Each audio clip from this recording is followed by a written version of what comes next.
I remember the way darkness felt different that night. Not just the absence of light, but something heavier, more deliberate.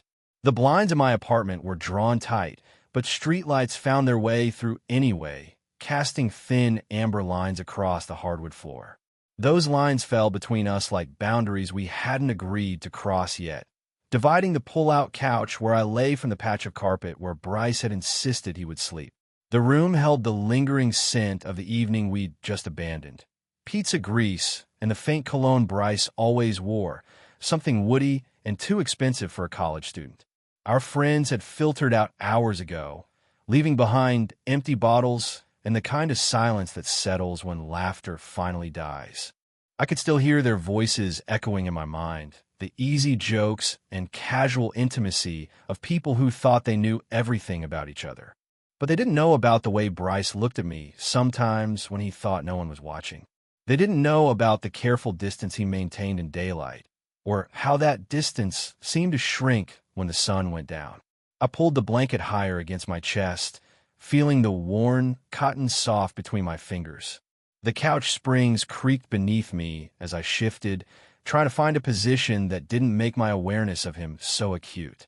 But even with my eyes closed, I could map his presence in the room.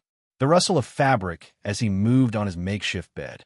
The rhythm of his breathing, not quite steady enough to suggest sleep. The weight of his attention, even in the dark. Bryce had always been restless.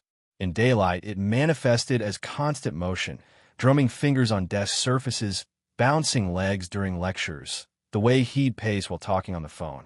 But here, in the quiet hours after midnight, his restlessness felt different. Contained. Purposeful, maybe. Like energy looking for somewhere safe to land. I heard him shift again, the sound of his shoulder sliding against the hardwood. Then again, the pillow I'd given him made a soft thump as he turned it over, searching for a cool spot that didn't exist. Minutes passed, or maybe longer. Time moved strangely in that amber-striped darkness, stretching and contracting like something alive. I found myself counting the spaces between his movements, the pauses where he held perfectly still before starting again. There was a pattern to it, almost like a code I couldn't quite break. When his voice finally cut through the silence, it startled me even though I'd been waiting for it. It doesn't mean anything. Don't read into this. The words came out strained, as if he'd been rehearsing them in his head for the past hour. There was something desperate in his tone, a kind of preemptive defense against accusations I hadn't made. I opened my eyes, staring at the ceiling where shadows played across the textured surface. I wanted to ask him what he was talking about, what specifically I shouldn't read into. But before I could form the question, I felt the couch dip slightly under new weight. He'd moved closer, not onto the couch exactly, but near enough that I could feel the heat radiating from his body. Near enough that when he reached out, his fingers found mine without hesitation. The first touch was tentative, just the brush of his knuckles against my wrist where my hand rested outside the blanket. But then his palms slid against mine, and suddenly we were palm to palm, fingers threading together with a familiarity that should have been impossible. His grip was steady, unshakable, as if this simple connection was the only thing anchoring him to the earth. My breath caught somewhere between my lungs and my throat. The sensation was electric and terrifying and completely inevitable all at once. His hand was warm, slightly rough from the construction job he worked summers, and larger than mine in a way that made me feel protected and vulnerable simultaneously. Neither of us spoke. The silence stretched between us, fragile as spun glass, while our fingers adjusted and readjusted, finding the perfect fit. His thumb traced a small circle against my knuckle, such a subtle movement I might have imagined it, if not for the way my entire nervous system seemed to light up in response. I thought about all the times we'd been close before, crowded into cars with too many people, bumping shoulders at bars, the casual contact of friendship that meant nothing and everything. But this was different. This was intentional. This was Bryce choosing to reach for me in the dark, while simultaneously telling me not to make it mean anything. The contradiction should have been maddening. Instead, it felt like the most honest thing he'd ever shared with me. I could feel his pulse through his palm, quick and uneven, could feel the slight tremor in his grip that suggested this cost him something to maintain. But he didn't let go. Minutes ticked by, marked only by the distant sound of traffic and the soft whisper of our breathing, and still his fingers remained locked with mine. The streetlight shifted as a car passed outside, throwing new patterns across the wall. In that brief illumination, I caught a glimpse of his profile, jaw clenched, eyes fixed on some point in the middle distance, as if he could will this moment into something manageable through sheer force of concentration. But his hand never wavered. If anything, his grip tightened, fingers pressing against mine with quiet insistence, like he was clinging to something he couldn't explain, couldn't justify, couldn't live without. I lay there in the returning darkness, hyper-aware of every point where our skin touched, every slight adjustment of pressure, every unspoken message passed between us through that simple connection. The night stretched open around us, vast and patient, while something fundamental shifted in the space between what we said and what we meant. The blanket rose and fell with my breathing.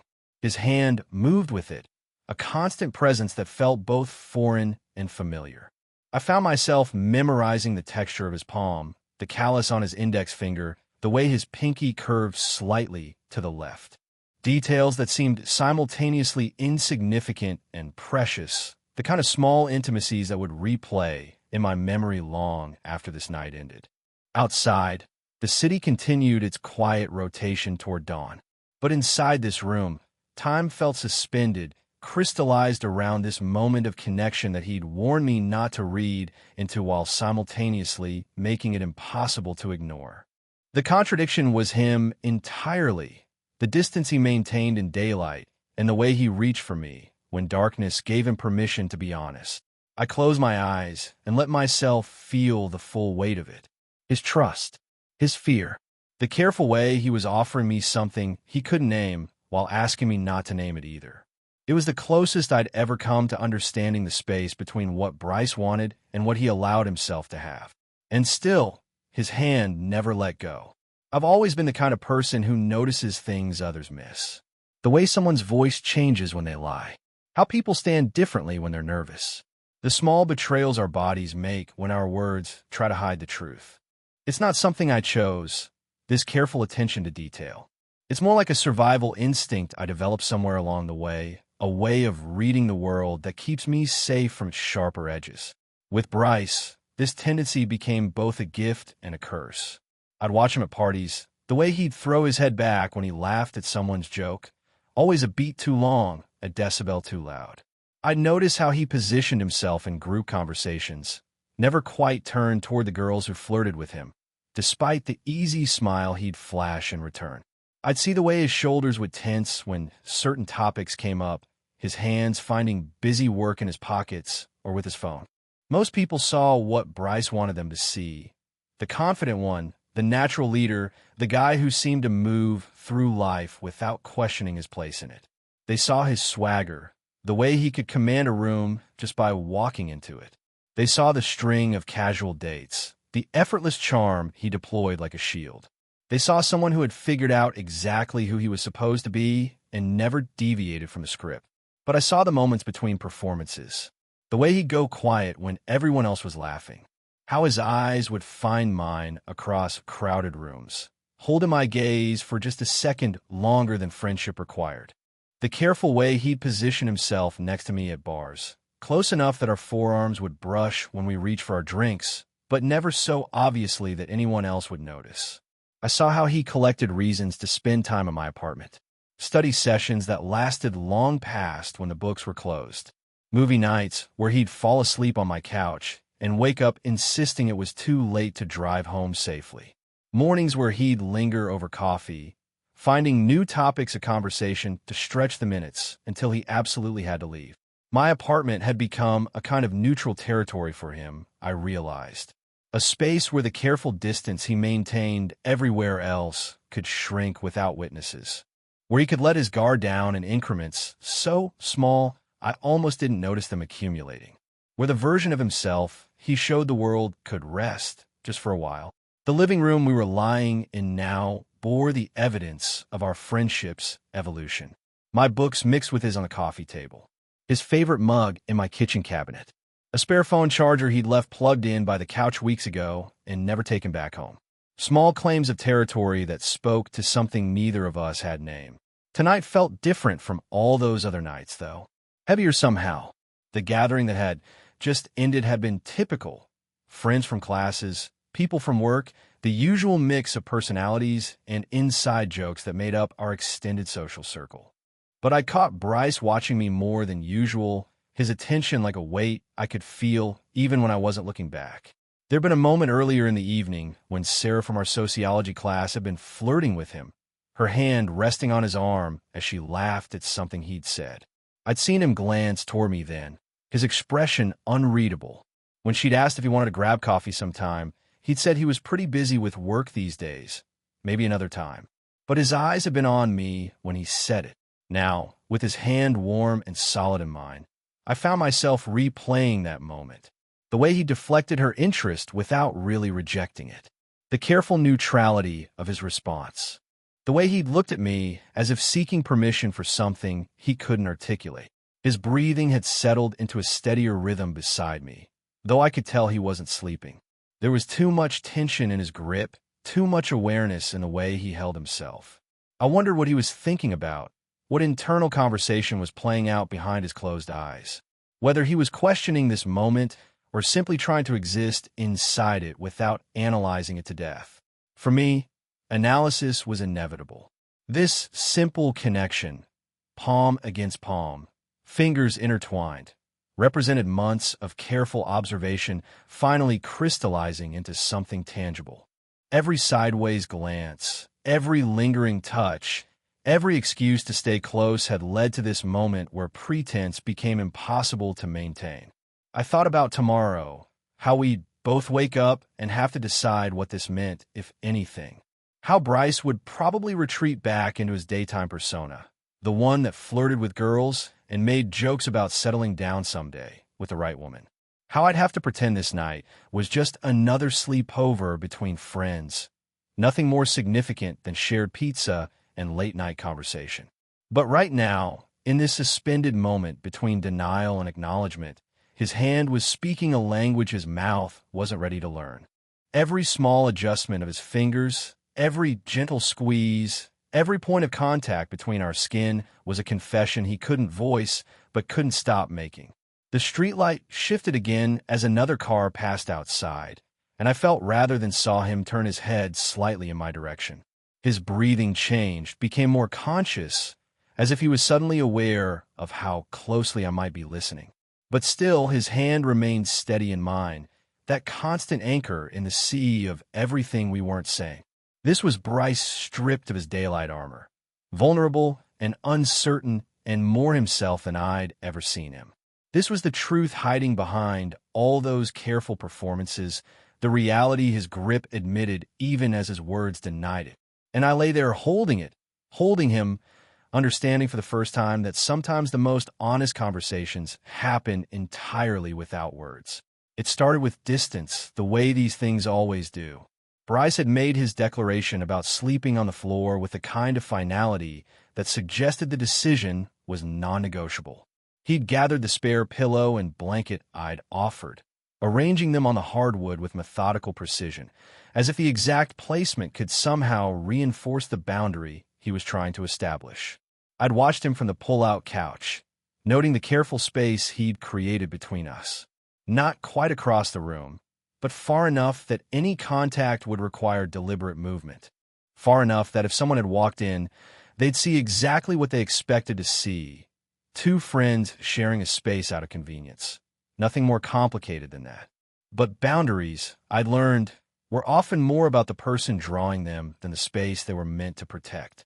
And Bryce had never been good at staying within lines he'd set for himself. The first migration happened within an hour. A subtle shift closer to the couch, justified by his claim that the floor was harder than he'd expected near the wall. The second came with a muttered complaint about the streetlight hitting his eyes from that angle. Each movement brought him incrementally nearer, a careful negotiation with his own resistance. I said nothing during these adjustments, understanding instinctively that acknowledging them would force him to stop. Instead, I lay still and let him close the distance at his own pace, watching the gap between us shrink by degrees until he was close enough that I could hear the rustle of fabric when he moved, could feel the slight disturbance in the air when he shifted position. The conversation we'd been having earlier had faded naturally as the night deepened. We'd talked about classes at first, then work, then drifted into one of those meandering discussions about music that felt important in the moment, but dissolved into atmosphere as sleep began to tug at the edges of consciousness. Our voices had grown softer, responses coming with longer pauses between them, until words became unnecessary altogether. But sleep remained elusive for both of us. I could tell by the quality of his breathing, the way he held his body too carefully still, that he was as awake as I was. The silence that settled over us wasn't the peaceful quiet of approaching rest, but something more charged, more aware. Like the air before a storm, heavy with potential energy looking for release. When he finally spoke, his voice cut through that pregnant silence with startling clarity. "It doesn't mean anything. Don't read into this." The words hung in the air between us, trembling with their own contradiction.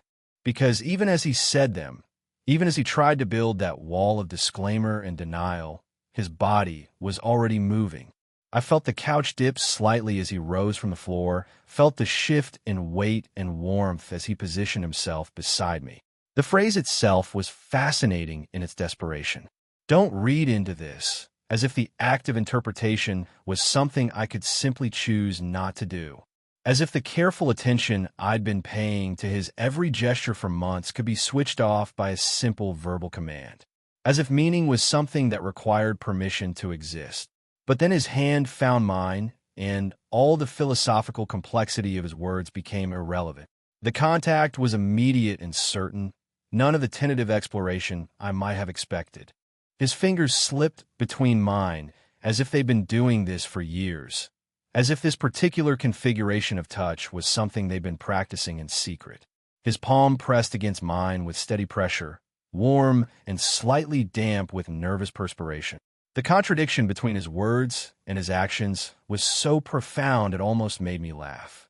Here was Bryce, telling me not to assign meaning to something while simultaneously doing the most meaningful thing he'd ever done in my presence. His grip spoke everything his voice was trying to deny. Need, longing, the kind of desperate tenderness that couldn't be contained by daylight protocols any longer. I felt his thumb trace along my knuckle, such a small movement that it might have been unconscious if not for the way my entire body responded to it. Every nerve ending seemed to orient toward that point of contact, as if his touch had become magnetic north, and I was a compass finally finding true direction. This was the invitation I'd been waiting for without knowing I was waiting. Not spoken aloud, not negotiated with words, but extended through the simple act of reaching across the space he'd so carefully constructed and choosing connection over distance. His hand was asking questions his mouth couldn't form, making requests his conscious mind probably didn't want to acknowledge. The beauty of it was in its simplicity. No grand gestures or dramatic declarations, just skin against skin in the dark, fingers intertwined while the rest of the world slept. It was intimate without being sexual, profound without being complicated. It was Bryce finally admitting something he'd been hiding from both of us, even if he had to deny it in the same breath. I understood then that this was how it would always be with him. Truth delivered sideways, honesty wrapped in contradiction, the most important things communicated through everything except words. His hand was writing a story his voice refused to tell, spelling out feelings in a language that bypassed his carefully constructed defenses. The night stretched out around us, vast and patient, while we lay there connected by something he insisted meant nothing but treated like everything. And maybe that contradiction was the point. Maybe this was exactly how profound things happened, quietly, carefully, with one hand extended an invitation while the other built walls to hide behind. Either way, he wasn't letting go. And neither was I. After that night, something fundamental shifted in the architecture of our friendship. Not dramatically. Bryce was too careful for sudden changes, too invested in maintaining the appearance of normalcy. But there were new patterns emerging, subtle alterations in the rhythm of our days that only I seemed to notice. The sleepovers became more frequent. Where before they'd happened maybe once every few weeks, usually prompted by some practical reason like late study sessions or parties that ran past his comfort zone for driving. Now they occurred with increasing regularity. Bryce developed an almost supernatural ability to find reasons why staying over made sense. His roommate was having friends over, and he needed quiet to work on a paper. His car was making a weird noise, and he didn't want to drive it at night until he could get it checked. He'd had a couple beers earlier and was being responsible about not driving. The excuses were always reasonable, always delivered with the kind of casual logic that made questioning them seem unnecessary. But I began to recognize them for what they really were: carefully constructed justifications for something he wanted but couldn't ask for directly. Our nights developed their own language. We'd settle into the living room after whatever group had gathered dispersed, and there would be this moment of transition where the public versions of ourselves gave way to something more honest. Bryce would help me clean up, moving through my space with increasing familiarity, knowing without asking where the glasses belonged, which leftovers should go in the refrigerator, how I preferred the cushions arranged on the couch. Then would come the discussion about sleeping arrangements, a ritual that felt more choreographed each time we performed it. He'd insist on the floor, I'd offer the couch. He'd decline with reasons that grew thinner with repetition. But now I understood this wasn't really about comfort or propriety. It was about maintaining the fiction that these nights were accidents, coincidences, temporary accommodations rather than something we were both actively choosing. The conversations that filled the space between settling in and the moment our hands found each other became a study in approaching and retreating from intimacy. We'd talk about classes, about work, about mutual friends, and their various dramas. Safe topics that kept us connected without venturing into dangerous territory.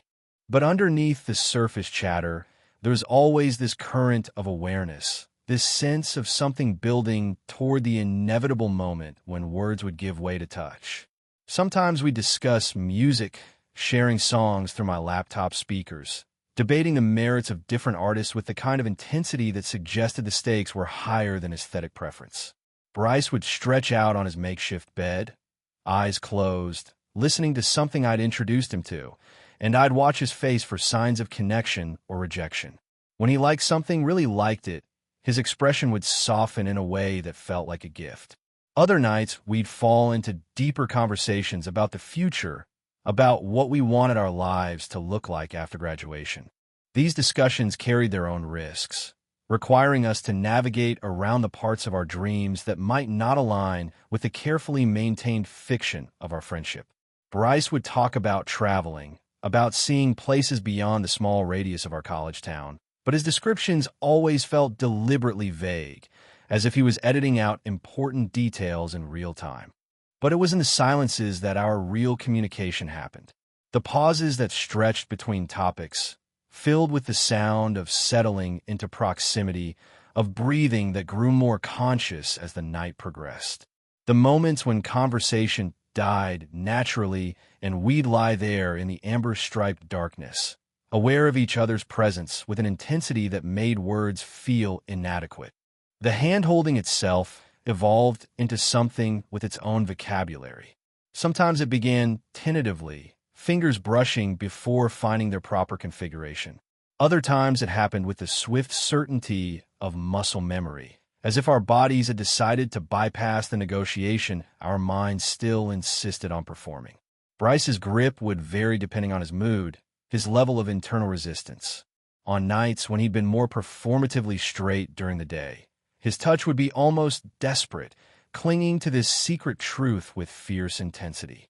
On quieter evenings, when the distance between his public and private selves felt less extreme, his hold would be gentler, more exploratory. I learned to read the subtle communications of his thumb against my knuckle, the way his fingers would tighten when he was wrestling with thoughts he couldn't voice. A double squeeze when he was restless. A gentle stroking motion when words had failed him completely. Sometimes he'd trace patterns on my palm with his index finger, absent gestures that felt like writing in a language neither of us had formally learned, but both somehow understood. What struck me most was how this simple connection seemed to anchor something in him that daylight scattered. The Bryce who held my hand in the dark was steadier, more present than his daytime counterpart. The performative energy that defined his public persona would drain away, leaving someone quieter and more genuine. Someone who could exist without constantly calculating the impression he was making. These nights became their own season, existing outside the normal progression of days and weeks. Time moved differently in those hours between settling in and dawn, expanding to accommodate conversations that might have taken minutes in daylight, but stretched into something more significant in the protected space we'd created. Each evening felt like both a repetition and a revelation, familiar rhythms revealing new depths. And through it all, Bryce never acknowledged what was happening between us, never named it or questioned it or tried to analyze it into something manageable. He simply showed up, night after night, hand extended in the darkness, speaking his truth through touch while his voice maintained its careful neutrality. It was the most honest relationship I'd ever had, built entirely on things we never said. The question came to me gradually, building pressure like water behind a dam until I couldn't contain it any longer. For weeks, we'd been performing this careful dance around intimacy and denial, our hands speaking a language that contradicted everything Bryce insisted our connection meant. Each night, he'd reach for me, while simultaneously maintaining that the reaching meant nothing. Each morning, we'd wake with our fingers still intertwined, and he'd extract himself with a kind of careful casualness that suggested nothing significant had occurred. But the weight of that contradiction was becoming unbearable. Not because I didn't understand his need for plausible deniability, but because the gap between what he said and what he did was growing so wide that it threatened to swallow us both. I could see the strain it put on him, the way he had to work harder each day to maintain the fiction that these nights were accidents rather than choices. It was during one of our quieter evenings that the pressure finally found its release. We'd settled into our familiar positions, me on the pull-out couch, him on his carefully arranged blankets on the floor, and had been lying in comfortable silence for what felt like hours. Our hands had found each other with the easy automaticity that had developed over these weeks, fingers threading together without negotiation or hesitation. But something felt different that night. There was a tension in his grip that went beyond the usual careful restraint, a tremor that suggested he was fighting some internal battle more complex than simple denial. His breathing was uneven, and I could feel the way his pulse jumped against my palm whenever I shifted position. The silence stretched between us, but it wasn't the peaceful quiet of approaching sleep. It was the loaded silence of a conversation waiting to happen, words gathering force in the space between us. I lay there feeling the weight of all the things we'd never said, all the questions I'd never asked, all the truths that lived only in the connection of our hands. Finally, I couldn't bear it anymore. Then why don't you let go? The words came out softer than I'd intended, barely above a whisper, but they landed in the darkness with the force of something much louder. I felt Bryce go completely still beside me, every muscle in his body tensing as if I'd shouted rather than whispered. His hand didn't release mine, but his grip change became something closer to clutching. The silence that followed was different from any we'd shared before. This wasn't the comfortable quiet of unspoken understanding, but the raw silence of exposure, of a question that demanded an answer neither of us was prepared to give. I could hear my own heartbeat in my ears, could feel the way his pulse had accelerated where our wrists touched. For a moment, I thought he might actually let go, might use my question as an excuse to finally break this connection that had become both sanctuary and torment for him.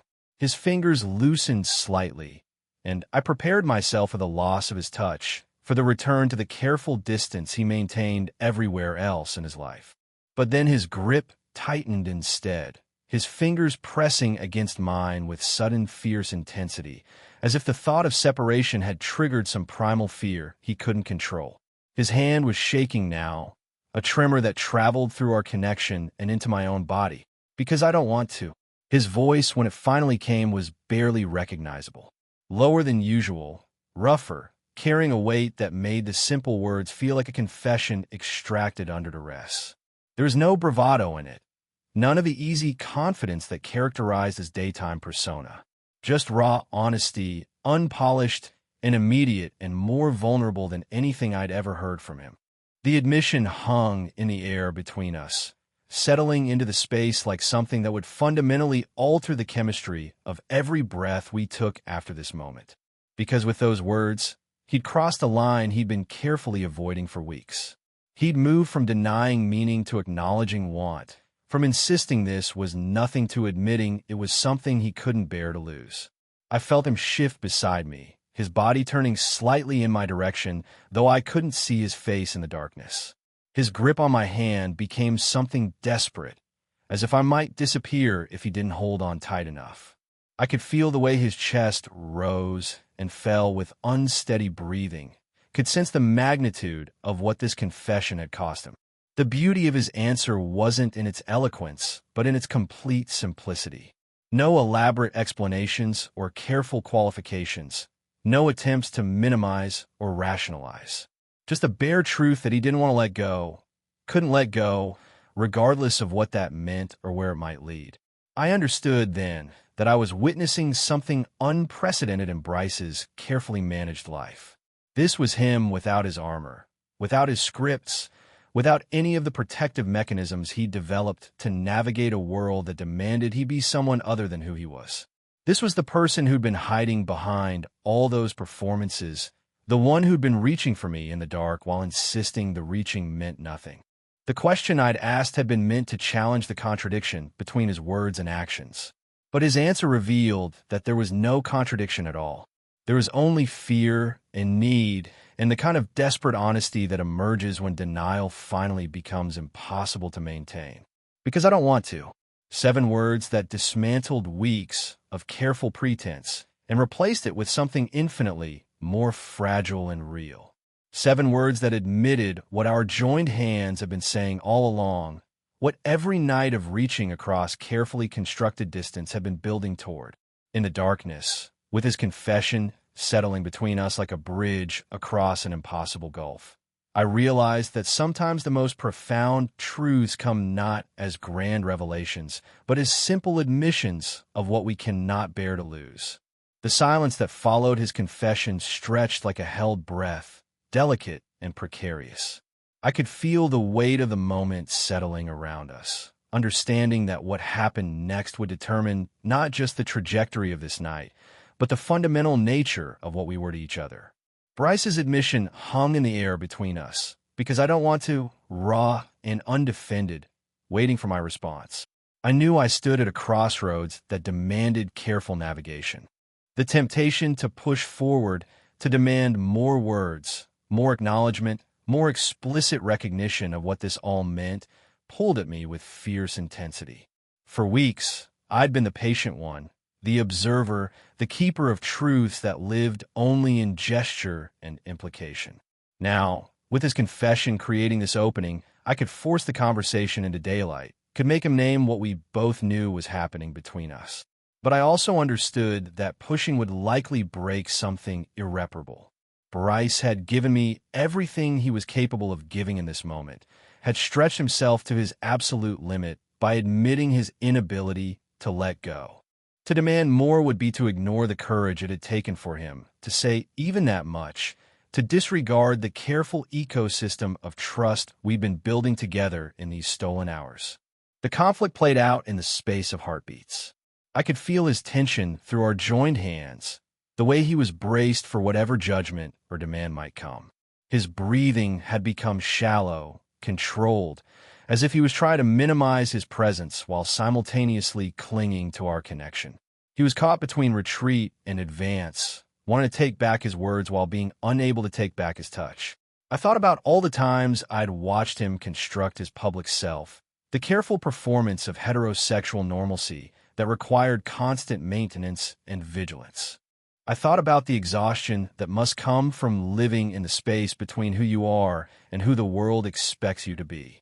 I thought about how this moment represented his first real step out of that performance, tentative and terrified, but undeniably real.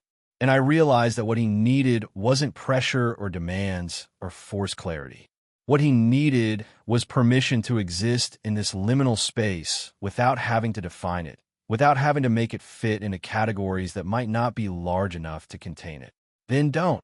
The words came out soft but certain, carrying none of the questioning tone of my earlier challenge. This wasn't a demand or a negotiation. It was simply permission, freely given, for him to want what he wanted without having to justify or explain it. Permission to hold on without having to name what he was holding on to. I felt the change in him immediately. The rigid tension in his body began to dissolve, his breathing deepening as if he'd been holding it without realizing. His grip on my hand shifted from desperate clutching to something gentler, more sustainable. The tremor that had been running through his fingers settled into stillness. It wasn't a declaration of love or a promise of forever. It wasn't even an acknowledgement of what we might become. It was simply acceptance of what we already were in this moment. Two people connected by something that transcended the categories either of us had been taught to recognize. I heard him exhale shakily, felt the way his entire body seemed to relax into the permission I'd offered. When he moved next to me, it was with a fluidity I'd never felt from him before, his forehead coming to rest against my arm in a gesture so natural it seemed inevitable. The contact was warm and solid and grounding, another point of connection that spoke its own language of trust and gratitude. The beauty of the moment wasn't in its passion or intensity, but in its profound gentleness. After weeks of careful maneuvering around the edges of something neither of us could name, we'd found a way to exist at its center without demanding it reveal all its secrets. We'd created a space where one could exist without explanation, where connection could deepen without definition. His breath was warm against my skin where his forehead rested, and I could feel the way the last of his resistance was finally allowing itself to dissolve. Not into surrender exactly, but into acceptance of something that had been true all along. The careful distance he'd maintained, the elaborate justifications for every moment of contact, the insistence that none of this meant anything. All of it was finally unnecessary. We lay there in the amber-striped darkness, no longer fighting the current that had been pulling us toward each other for weeks. His hand in mine felt different now, no longer a secret he was keeping from himself, but an honest expression of something he was finally willing to acknowledge, even if only to me, even if only in whispers and touch. The night stretched out around us, patient and protective, while we existed in this new configuration of honesty. Not complete honesty. There were still words unspoken, still truths too large for either of us to handle yet. But honest enough, real enough, true enough to build something sustainable on. I understood that this was how profound changes often happened. Not in dramatic declarations or sudden revelations, but in quiet permissions granted in the dark. In the space between question and answer, between wanting and having, between fear and acceptance. Then don't. Two words that said everything and nothing, that offered everything while demanding nothing in return. Two words that allowed him to be exactly where he was without requiring him to explain how he'd gotten there or where he might be going next. And in that permission, something new began to take shape between us, fragile as spun glass, but real as the warm pressure of his forehead against my arm, as certain as the steady rhythm of our joined breathing in the dark. Dawn came gradually, the way it always does but rarely feels like it's doing. The amber streetlight that had been our companion through the long hours of the night began to fade as pale gray light filtered through the blinds, transforming the familiar landscape of my living room into something softer, more forgiving. The harsh edges of furniture became suggestions rather than declarations, and the shadows that had held our secrets all night began their slow retreat. I woke first, though waking wasn't quite the right word for the gentle transition from sleep to awareness that carried me into morning. It was more like surfacing from depths I hadn't realized I'd descended to, consciousness returning in layers until I became fully present in my body, in this room, in this moment that felt suspended between night and day. The first thing I became aware of was weight. Not uncomfortable weight, but the anchoring presence of connection that had somehow persisted through sleep. My hand, I realized with a star of recognition, was still entwined with Bryce's. Our fingers had maintained their careful configuration through the entire night, through whatever dreams had visited us, through the unconscious shifting and settling that sleep requires. But it was more than just our hands. Sometime during the night, the careful geography we'd maintained had shifted. Bryce had moved closer, or I had, or we both had in some unconscious negotiation with proximity. His head rested against my shoulder now, his breathing deep and even against my neck. His free arm lay across my chest, casual, as if it belonged there, as if this was how we'd been sleeping for years rather than the first time we'd allowed ourselves this much contact. I lay still, afraid to move and break whatever spell had allowed this configuration to exist. In daylight, I knew the careful distances would reassert themselves. The roles we played for the world would demand their due, and this intimate honesty would retreat back into the protected hours of darkness. But for now, in this suspended moment between night and morning, I could simply exist in the reality of his warmth against me, the steady rhythm of his breathing, the trust implicit in his unconscious positioning. The quality of light continued to change, growing stronger and more insistent. I could hear the distant sounds of the city beginning its daily rotation. Cars passing on the street below, the faint hum of an early commuter train, someone's dog barking in the apartment complex across the way. The world was waking up around us, but inside this room, time still moved differently. I found myself studying our joined hands in the growing light, seeing them clearly for the first time since this had all begun. His fingers were longer than mine, the knuckles more pronounced, a small scar across his index finger from some long-ago accident he'd probably forgotten about. But the way they fit with mine seemed inevitable, as if they'd been designed with this specific purpose in mind. There was something almost miraculous about the fact that we'd maintained this connection through the entire night. Not just the physical connection, but the emotional trust it represented. Somewhere in sleep, Bryce had allowed himself to move closer rather than farther away, had let his body speak the truth his waking mind still struggled to articulate. This wasn't conscious choice or careful negotiation. This was simply what felt natural when all his defenses were down. I felt him begin to stir against me, his breathing changing slightly as consciousness started to reclaim him. His hand tightened reflexively in mine before he was fully awake, an instinctive gesture of connection that spoke to something deeper than thought. Then I felt the moment of recognition, the slight tension that entered his body as he became aware of our position. But he didn't pull away. Not immediately. Instead, he lay still for a long moment, and I could feel him processing this new configuration, deciding how to respond to finding himself closer than he'd probably intended to be. His breathing was careful now, conscious, as if he was afraid that moving too suddenly might shatter something precious. When he finally did move, it was with characteristic caution. He lifted his head from my shoulder slowly, carefully, but his hand remained in mine. He shifted his position slightly, creating a small space between our bodies while maintaining the connection that had somehow become essential to both of us. It was a compromise between his need for distance and his newly acknowledged inability to let go completely.